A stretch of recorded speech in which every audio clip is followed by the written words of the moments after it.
On Jacksonville this year. To me, the ceiling is playoffs. They can be a playoff team to me. And I don't know how good Urban Meyer is going to be. I have some questions about the staff he's accumulated, but here's the things that Jacksonville has going for them. 5 picks in the top 60. That's humongous. Generational quarterback prospect. I think, look, I have some questions about Trevor Lawrence's ceiling. I'm not sure that he's ever going to become the best quarterback in the NFL.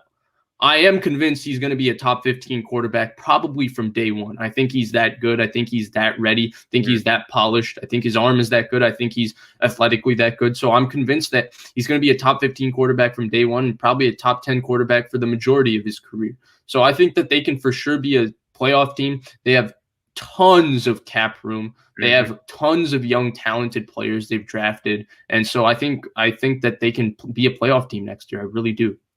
So this is a topic that we really haven't discussed just because like how irrelevant the Jacksonville Jaguars were this year besides getting the number 1 pick. But I'm going to take you back a couple years. So 2017, this team looked like, wow, this defense is insane. They're looking promising. It's starting to fall apart. But the thing that they did really well was most of their guys didn't let them go for nothing. They got 2 firsts for Ramsey. Jalen Ramsey. That's insane. They traded Calais Campbell for not much, like a 5th rounder, but they saved $15 million on the cap, right? Like that's the whole reason they did that. And it's a pick. Yeah. They've been making like really good moves for like quote unquote tanking. And it's not like they're just like fielding the worst possible players, but you know, they're like managing their cap well, they're acquiring assets and doing everything that you could possibly want them to do. They got James Robinson. Cam Robinson's a pretty decent offensive tackle. Their O-line's not horrible. Chark, Chenault, they have decent receivers. There's room for improvement. And on the defensive end, they still have some young talent.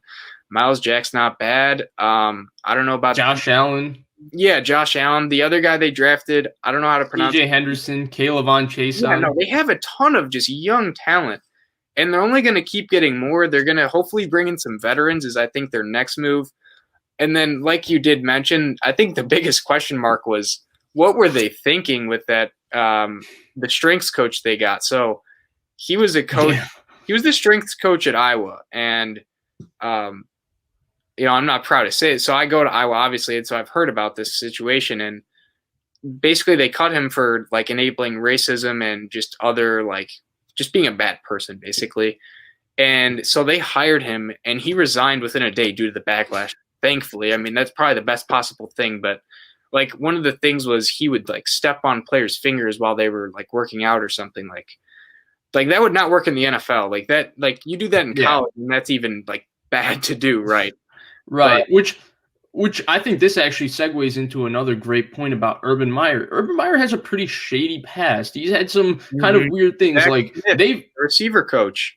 Right. Yeah. Okay. Yeah. That was ugly. Right. But you can go back to his Florida days. Yeah. He had Tebow, but he did not have a team of choir boys from the Pouncey brothers to Aaron Hernandez to Riley Cooper to Brandon Spikes to Percy Harvin. They had a team filled with a bunch of guys who had quote unquote character problems when they came out. So Urban Meyer, that's the only question I have. I don't have a question about Trevor Lawrence. I don't have a question about their assets. I don't have a question about their young talent. Mm-hmm. I really like DJ Chark. I think with Trevor Lawrence, he could be close to a top 10 receiver. I have a question. Is Urban Meyer going to be able to translate to be a competent college head coach? Because his past is shady, and I'm not sure that NFL players, I don't know. I have no clue if they would buy into him.